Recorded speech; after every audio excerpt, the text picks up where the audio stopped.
Hello friends, YouTube के हमारे इस चैनल ओनली बिंदु मेड में आपका फिर से स्वागत है। मैं खास करके उन लोगों का आभारी हूँ, उन लोगों का हार्दिक स्वागत करता हूँ जिनका संबंध और अभिरुचि मेडिकल शिक्षा से है। तो हम अपने इस रीनल सीरीज़ को आगे बढ़ाते हुए आज की चर्चा का विषय बनाया है, वो है ग्लोमेरुलर फिल्ट्रेशन रेट, जिसे हम शॉर्ट फॉर्म में GFR भी कहते हैं। तो हम इसके पिछले एपिसोड में हमने इसके स्ट्रक्चर के बारे में चर्चा की थी कि ग्लोमेरुलस का स्ट्रक्चर कैसा होता है, इसका फंक्शन क्या होता है। तो GFR को आगे बढ़ाने से पहले मैं एक बात आपको फिर से रिवाइज कर देना चाहता हूँ कि जो हमने कैपिलरी टफ्ट देखा था ग्लोमेरुलस स्ट्रक्चर के अंतर्गत, उसमें मेनिंजियल सेल मिलता है।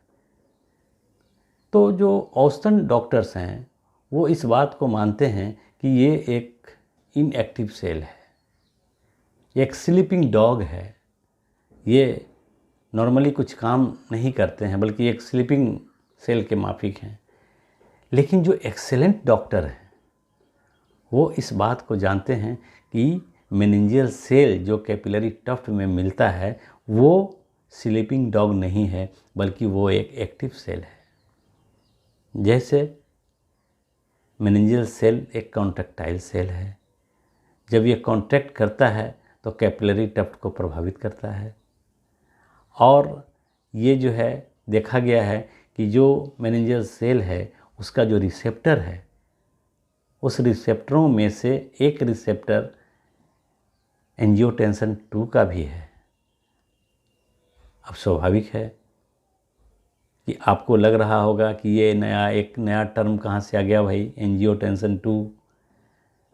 तो मैं आपको आश्वस्त करना चाहता हूँ कि इसके विषय में हमारा एक अलग से वीडियो है जिसमें रेनिन और एंजियोटेंसिन मैकेनिज्म के बारे में चर्चा किया गया है। वहाँ हम लोग विस्तृत रूप से इसको देखेंगे, जानेंगे और सीखेंगे। लेकिन फ़िलहाल यहाँ ट्रस्ट करने की ज़रूरत है कि नेफ्रॉन से रेनिन का उत्पादन होता है।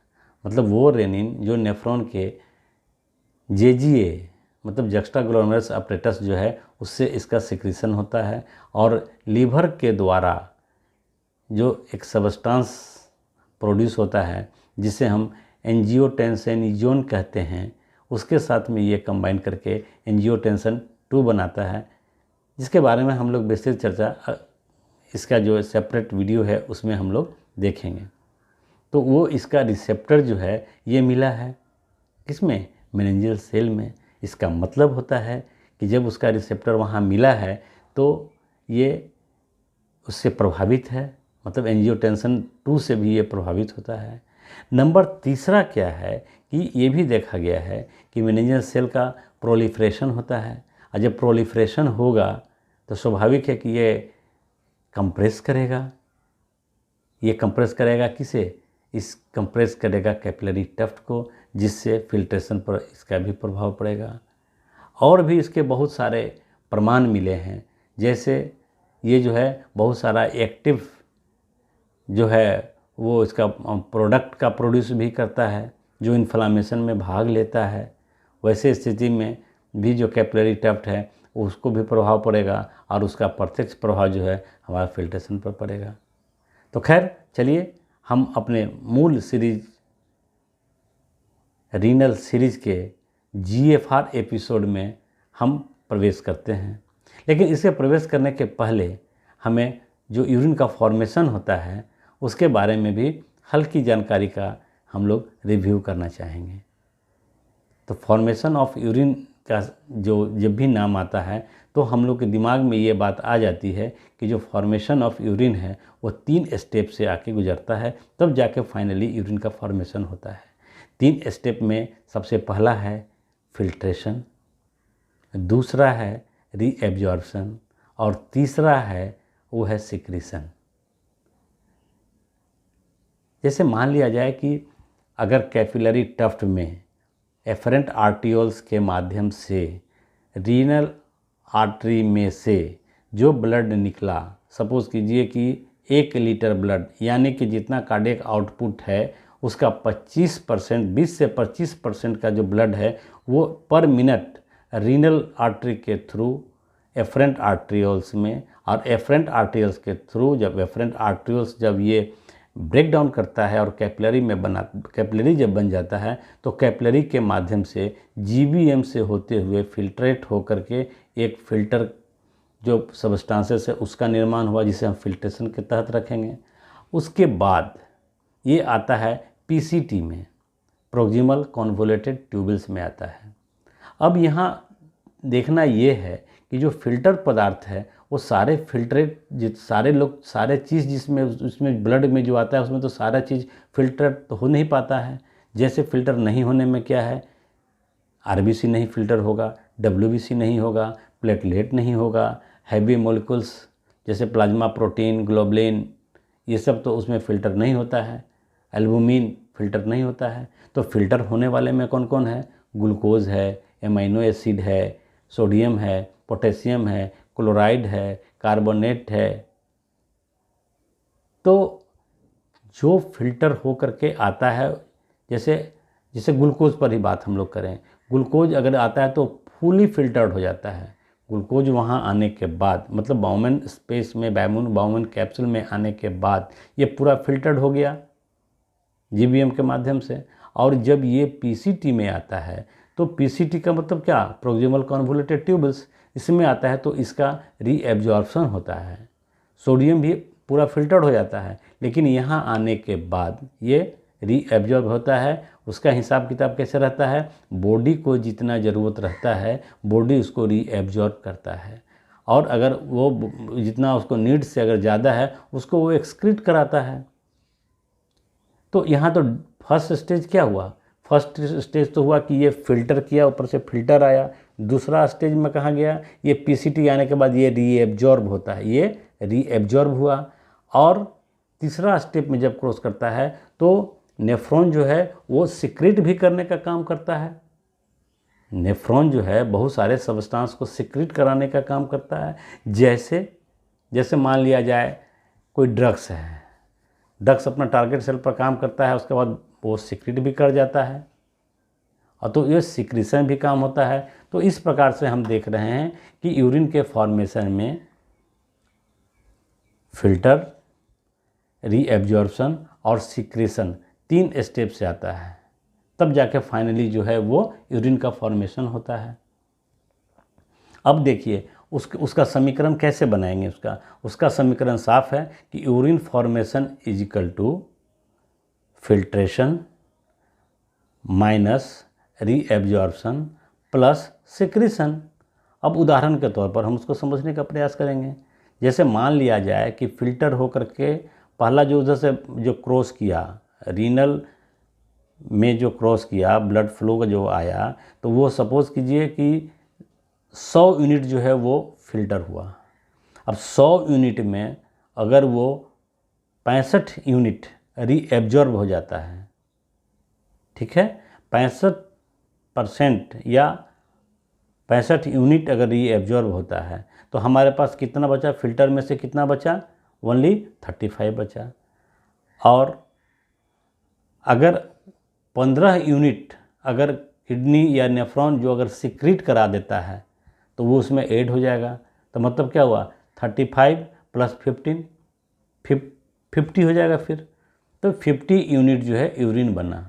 तो यहाँ देखे थे कितना फिल्टर्ड कितना हुआ था, 100 यूनिट अगर हम यूनिट मान लेते हैं तो यहाँ पर यूरिन का फॉर्मेशन 50 हो रहा है। समझने में कोई दिक्कत, ये कोई सैद्धांतिक नहीं है, मैं एक उदाहरण देने के लिए आपको बताया कि यूरिन का जो फॉर्मेशन होता है उसमें 3 स्टेज भाग लेता है। सबसे पहले फिल्टर कितना हुआ, कितना उसका रीएब्जॉर्प्शन हुआ, और कितना नेफ्रॉन के माध्यम से सिक्रीशन हुआ। ये जो कैलकुलेशन बैठता है, filtration minus reabsorption plus secretion, ये यूरिन का फॉर्मेशन कहलाता है। कोई दिक्कत? अब यहाँ हम लोगों को समझना है कि जीएफआर आखिर है क्या। तो साफ शब्दों में और साधारण शब्दों में अगर इसका बखान किया जाए तो जीएफआर एक प्रोसेस है जिसमें हम ये देखते हैं कि कितने समय में कितना फिल्ट्रेट का फिल्ट्रेशन हुआ, इसे ही हम कहते हैं GFR।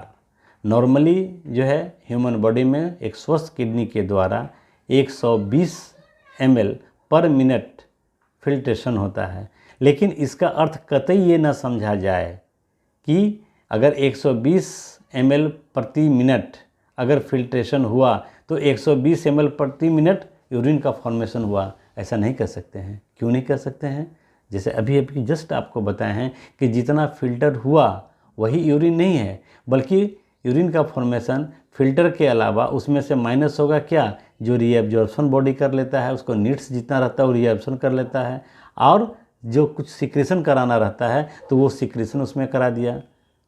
तो इसलिए हम कह सकते हैं कि जितना जो GBM के माध्यम से जितना फिल्टर हुआ वही यूरिन नहीं है, बल्कि रीएब्जॉर्प्शन के अलावा जो फिल्टर बचा है वो और जो सिक्रेशन हुआ वो, ये दोनों के योग जो होता है वही यूरिन कहलाता है। ये चीज़ तो हम लोग को स्पष्ट समझ में आ गया।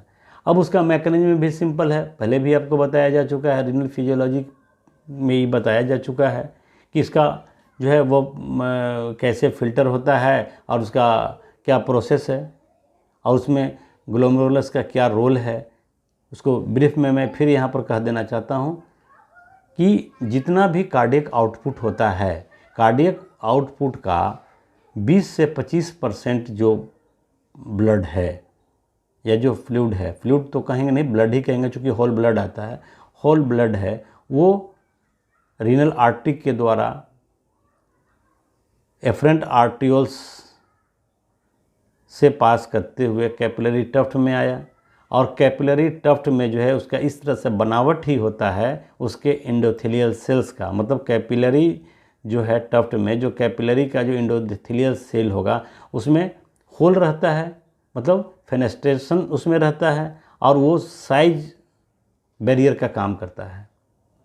क्योंकि हम जानते हैं कि उससे जो फिल्ट्रेशन में जो भाग लेता है उसमें ब्लड का सेलुलर एलिमेंट्स जो है, कंपोनेंट्स जो है, उसमें भाग नहीं लेता है, क्योंकि उसका साइज बड़ा रहता है। तो यहाँ एक साइज बैरियर एंडोथेलियल सेल में लगा रहता है। उसके बाद GBM है, GBM में भी साइज बैरियर रहता है और चार्ज बैरियर भी रहता है।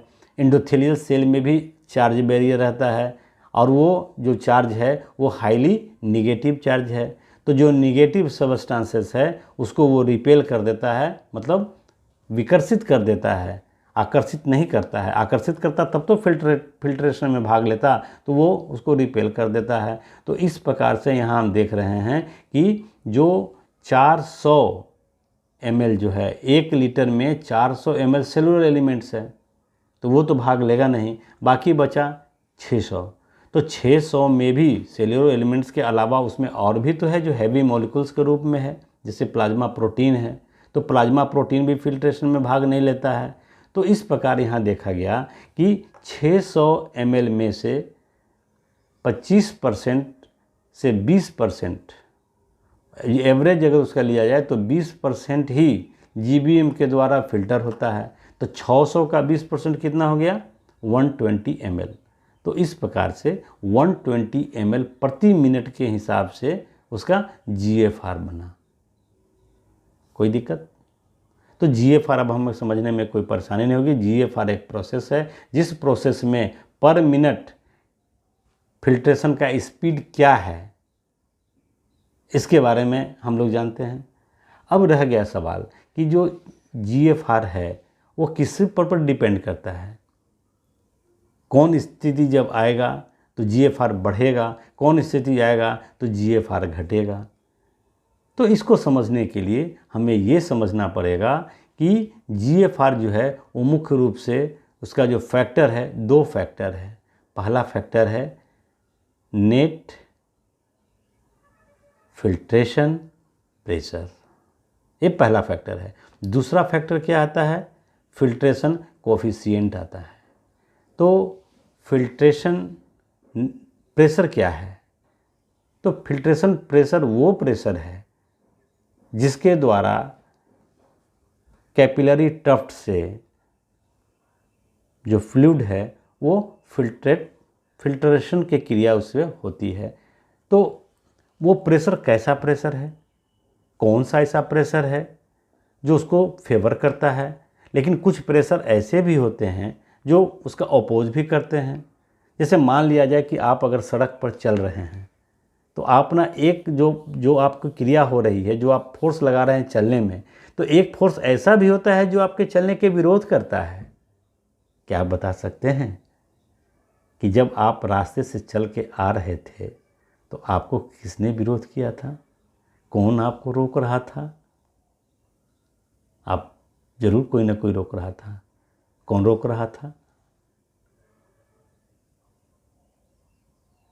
आप चल जब रहे थे तो स्वाभाविक है कि जब आप सड़क पर चल रहे थे, ज़मीन पर चल रहे थे, तो घर्षण भी तो हो रहा था ज़मीन पर। तो जो घर्षण हो रहा था तो वो आपका अवरोध कर रहा था ना, वो आपका विरोध कर रहा था ना। उसी प्रकार से जब फ्लूइड का जो फिल्ट्रेशन की क्रिया होती है तो कुछ प्रेशर जो है वो आपका सपोर्ट करता है, मतलब फेवर करता है, और कुछ जो है उसका विरोध भी करता है। तो जो नेट जो सपोर्ट किया और विरोध किया, है ना, फिल्ट्रेशन की क्रिया तो हुई, फिल्टर तो हुआ। इसका मतलब है कि जो आपको सपोर्ट किया वो मजबूत है और जो आपका विरोध किया वो कमज़ोर है। और जिस कारण से भी अगर विरोध करने वाले ज़्यादा हो जाएंगे और सपोर्ट करने वाले, मतलब प्रेशर के सपोर्ट करने वाले अगर कम हो जाएंगे तो आप नहीं चल पाएंगे। ठीक है। अब देखिए यहाँ भी वही बात है, यहाँ भी कुछ प्रेशर जो है वो फेवर कर रहा है फिल्टर होने का और कुछ जो है अपोज करने का। तो थोड़ा सा समय और हम आपका लेंगे इस बात को समझाने के लिए। जैसे आपको ये पता होना चाहिए कि जब रीनल आर्टरी से जब आर्ट्रियोल्स बनता है, एफरेंट आर्ट्रियोल्स जब बनता है तो वो कैपिलरी टफ्ट में ब्रेक डाउन होता है और फिर रीज्वाइन होता है किसमें, इफेरेंट आर्ट्रियोल्स में। तो यहाँ आप देखेंगे कि इधर से भी आर्ट्रियोल्स गया, मतलब एफरेंट आर्ट्रियोल्स गया, और इधर भी क्या है, इफेरेंट आर्ट्रियोल्स है। मतलब दोनों तरफ जो है वो आर्ट्रियोल्स ही है। तो एक बात हम आपको ये क्लियर और क्रिस्टल कॉन्सेप्ट में समझा देना चाहते हैं कि ये जो देख रहे हैं तो बीच का जो प्रेशर है वो प्रेशर ज़्यादा होता है। किसके ज़्यादा होता है? शरीर के अन्य भाग में जो कैपिलरी बना हुआ है उसकी अपेक्षा इसका प्रेशर ज़्यादा होता है। क्यों ज़्यादा होता है? इसलिए ज़्यादा होता है कि उधर आप देख रहे हैं शरीर के अन्य भाग में क्या है, शरीर के अन्य भाग में एक तरफ अगर आर्ट्रियोल्स है तो दूसरे तरफ क्या होता है, वेन्यूल्स होता है। लेकिन यहाँ क्या देखा जा रहा है, यहाँ देखा जा रहा है कि इधर भी आर्ट्रियोल्स है और इधर भी आर्ट्रियोल्स है। तो इन दोनों के बीच का जो प्रेशर होता है वो अन्य जगहों के जो कैपिलरी का प्रेशर होता है उस प्रेशर से ज़्यादा होता है। मसलन अगर शरीर के अन्य भागों का जो कैपिलरी बना हुआ है अन्य भागों में, वहाँ 20 से 30 mm ऑफ Hg उसका प्रेशर होता है। लेकिन जो ग्लोमेरुलस में जो कैपिलरी टफ्ट है वहाँ अगर प्रेशर की बात की जाए तो इसका प्रेशर उससे बहुत ज़्यादा, मतलब 50 mm ऑफ Hg इसका प्रेशर रहता है। तो हम ये कह सकते हैं कि जो प्रेशर बना यहाँ उसे हम कौन सा प्रेशर कहेंगे, ग्लोमेरुलस कैपिलरी प्रेशर। ठीक है, तो ये 50 हो गया। तो ये भी स्पष्ट है कि जितने ज़्यादा प्रेशर अगर हम देंगे उतना ही ज़्यादा फिल्ट्रेशन हमको जल्दी उसका फिल्टर मिलेगा, फिल्ट्रेशन की क्रिया उतनी जल्दी और ज़्यादा होगा। ठीक है, जैसे इसको उदाहरण के लिए एक और उदाहरण लेके हम समझ सकते हैं। जैसे मान लिया कि आप चाय बनाते हैं घर में, तो चाय को छानने का काम करते हैं, तो जो वहाँ पर जो फिल्ट्रेशन की जो लगाते हैं चाय छानने के लिए, जिसे चाय छन्नी भी हम लोग कहते हैं, तो चाय छन्नी में क्या है, जितना ज़्यादा ऊपर से प्रेशर से डालिएगा उतने ही जल्दी और ज़्यादा मात्रा में फिल्टर प्राप्त होगा, हमको उसे छन के जल्दी प्राप्त होगा। सेम इसी प्रकार से यहाँ भी इसको आप समझिए। इसमें भी क्या है कि जो जितना ज़्यादा प्रेशर लगेगा उतना ही ज़्यादा फिल्ट्रेशन की क्रिया होगी, उतनी जल्दी फिल्ट्रेशन की क्रिया होगी। अब देखिए, अब तो ये जो फेवर किया, अब जो नीचे जो रखा हुआ है माने बाउमैन कैप्सूल जिसको बोलते हैं, जिसमें फ़िल्टर आया सबसे पहले, फिल्ट्रेट हो करके फ़िल्टर जो आया नीचे, उसमें किसी प्रकार का पुलिंग कैपेसिटी नहीं है। पुलिंग कैपेसिटी नहीं है, जैसे नीचे अगर कोई प्रोटीनस सब्सटेंसेस अगर रहता वहाँ और कोई ऑस्मोसिस की क्रिया अगर नीचे होती तो वो पुल करने का काम करता, तो बाउमैन स्पेस में तो कुछ है नहीं। इसका मतलब हुआ कि नीचे में कोई पुल करने की कैपेसिटी नहीं है। इसका मतलब क्या हुआ कि कोलॉइडल ऑस्मोटिक प्रेशर वहाँ नहीं है, जीरो है। ये भी आपका फेवर किया। अगर वहाँ किसी प्रकार का अवरुद्ध होता तो ये फेवर में नहीं आता। तो ये जीरो है, ना आपको मदद किया और न ही आपको फेवर किया, मतलब कोलॉइडल ऑस्मोटिक प्रेशर वहाँ जीरो है। तो टोटल फेवरिंग प्रेशर कितना आपका मिला? जो फेवर किया, जो आपका विरोध नहीं किया। अगर जो है कोलॉइडल ऑस्मोटिक प्रेशर जो बाउमैन स्पेस में है, कैप्सूल में है, अगर वो आपका विरोध नहीं किया तो एक तरह से वो आपका फेवर ही किया। अगर कोई आदमी आपको सपोर्ट नहीं करता है, चुपचाप रह जाता है, वो भी फेवर का ही काम किया, वो भी आपका फेवर ही किया। तो यहाँ हम देख रहे हैं कि जो फेवरिंग को प्रेशर जो है, फेवरिंग जो प्रेशर है वो प्रेशर कितना बना टोटल? 50 + 0 = 50। अब देखिए, अब अपोज कौन कौन करता है? तो अपोज करने में किसका नाम आ रहा है भाई? तो पहली बात आप जान लीजिए कि जो ग्लोमेरुलस में जहाँ कैपिलरीज है वहाँ प्लाज्मा प्रोटीन तो है ऑलरेडी। तो जब प्लाज्मा प्रोटीन है तो वहाँ जो है अगर फिल्ट्रेशन की क्रिया अगर हो रही है वहाँ, तो वो तो सबसे पहले पुल करना चाहेगा ना, फ्लूइड को तो पुल करना चाहेगा अपनी ओर, वो पुल करना चाहेगा। तो वो विरोध आपका कर रहा है। तो जो उसका वहाँ का जो ऑस्मोटिक प्रेशर होता है वो 30 mm of Hg होता है। ठीक है, अब आ जाइए बाउमैन स्पेस में। तो बाउमैन स्पेस में कौन सा काम करता है वहाँ? फिर एक जो आपका अनफेवर काम करेगा, जो आपका अपोजिंग में काम करेगा। नीचे अगर बाउमैन स्पेस में अगर किसी प्रकार का फ्लूइड है, तो फ्लूइड जब आ रहा है तो फ्लूइड रहना ही है, तो वो भी अपोज करेगा, क्योंकि वहाँ ऑलरेडी जब फ्लूइड है तो पुल करने की जो कैपेसिटी है वो स्वाभाविक है कि कम होगी। तो वहाँ का जो प्रेशर देखा गया है ना, जो रिपेल करने का काम करता है, जो आपका फेवर नहीं कर रहा है, अपोज कर रहा है फिल्ट्रेशन का, वो उसको देखा गया है कि वो 10 mm of Hg उसका प्रेशर होता है। तो यहाँ इधर हमने देखा कि फेवरिंग में कितना है, तो फेवरिंग में 50 है, 50 mm of Hg है। और जो अपोज कर रहा है वो कितना कर रहा है? वो 30 तो हुआ colloidal osmotic pressure of glomerulus. Glomerulus में आपका तो अभी बताया कि 30 mm of Hg जो है ऑस्मोटिक प्रेशर काम किया, कोलॉइडल ऑस्मोटिक प्रेशर जो काम कर रहा है। और इधर भी आपका जो विरोध किया था हाइड्रोस्टेटिक प्रेशर जिसको बोलते हैं, वो 10 mm of Hg हुआ। तो टोटल विरोध करने वाला 30 + 10 = 40 हो गया। इधर जो है आपका 50 mm of Hg हो गया। तो फेवर करने वाला 50 है और अपोज करने वाला 40 है, 30 + 10 40 है। तो अब अगर हम पूरे कैलकुलेशन की बात करेंगे तो फिल्ट्रेशन का प्रेशर कितना आएगा? स्वाभाविक है कि जितना फेवर कर रहा है और जितना फेवर कर रहा है उसमें से अपोजिंग को घटा देंगे। तो यहाँ हमने देखा कि एक फैक्टर है जो GFR को प्रभावित करता है, वो है NFP। और दूसरा जो फैक्टर है वो उसके बारे में थोड़ा सा जानकारी हम इसमें देना चाहेंगे कि ये फिल्ट्रेशन कोफिशिएंट है। अब फिल्ट्रेशन कोफिशिएंट क्या है? तो फिल्ट्रेशन कोफिशिएंट जो है वो अगर चाय छन्नी की बात करते हैं, जो चाय छानने वाला पात्र है उसके बारे में बात करते हैं, तो देखिए जितना बड़ा उसका रहेगा, क्षेत्रफल रहेगा, फिल्ट्रेशन यूनिट का जितना ज़्यादा क्षेत्रफल रहेगा उतना ही क्या रहेगा? ज़्यादा फिल्ट्रेट और कम समय में ज़्यादा फिल्टर प्राप्त होगा। ठीक है, तो जो इसका एरिया हुआ, मतलब यहाँ पर जो हम चाय छन्नी की बात किए तो आपका नेफ्रॉन में ग्लोमेरुलस में क्या है?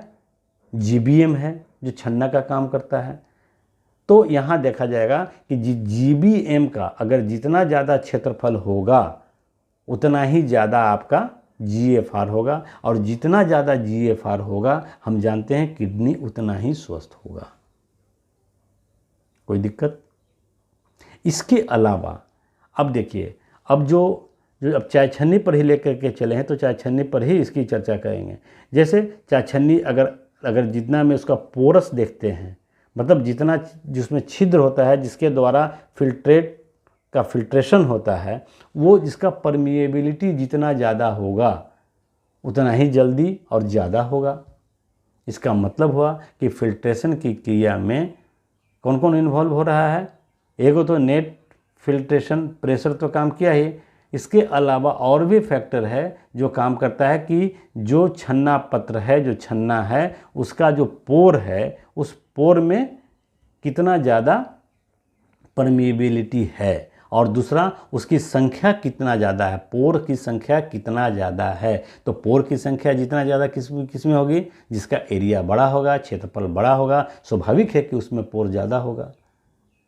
और यहाँ मैं एक जानकारी के लिए एक बात और आपको बता देना चाहता हूँ।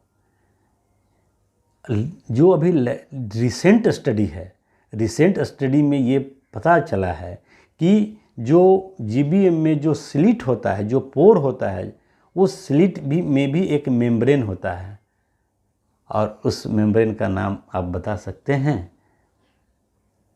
आई विल गिव यू $2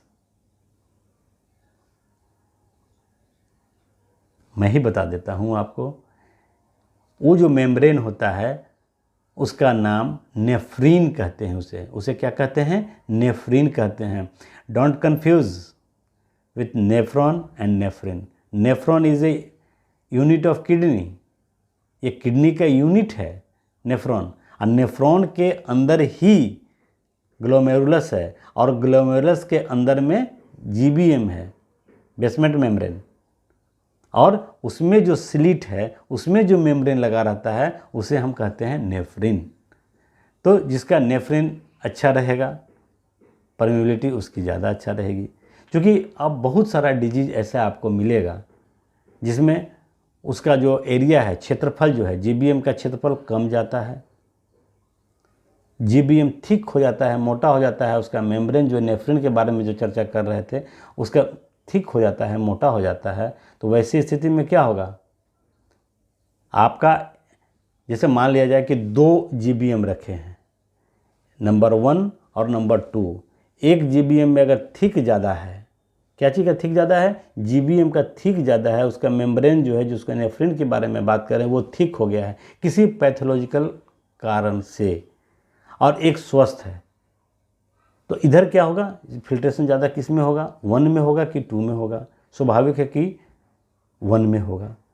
जबकि जो नेट जो फिल्ट्रेशन का जो प्रेशर है वो दोनों में समान है, दोनों में 10 mm ऑफ Hg है। इसके बावजूद भी जिसका एरिया कम रहेगा उसका फिल्ट्रेशन कम होगा, जिसका एरिया ज़्यादा रहेगा उसका फिल्ट्रेशन ज़्यादा होगा। और मेम्ब्रेन की परमिएबिलिटी में भी यही बात है, जिसका मेम्ब्रेन जो है परमिएबल ज़्यादा होगा, स्वाभाविक है कि उसका फिल्ट्रेशन ज़्यादा होगा। ज़्यादा होने का सेंस यहाँ होता है कि GFR उसका ज़्यादा होगा, और GFR जब उसका ज़्यादा होगा तो इसका अर्थ हुआ कि किडनी वो स्वस्थ है। ठीक है, तो इस प्रकार से इसको अगर डिटेल से समझना होगा तो मेरा अगर इसी का पार्ट 2 करके मैं निर्माण किया हूँ। चूँकि वीडियो बहुत ही लंबा हो जाएगा, इसीलिए मैंने पार्ट 2 का निर्माण किया है। उसमें हम चित्र के माध्यम से आसानी से समझ सकते हैं इसका जो है क्रिस्टल कॉन्सेप्ट हम बना सकते हैं GFR के बारे में। तो कंटिन्यू जारी रखिएगा, और जो GFR का पार्ट 2 है वो अवश्य देखिएगा।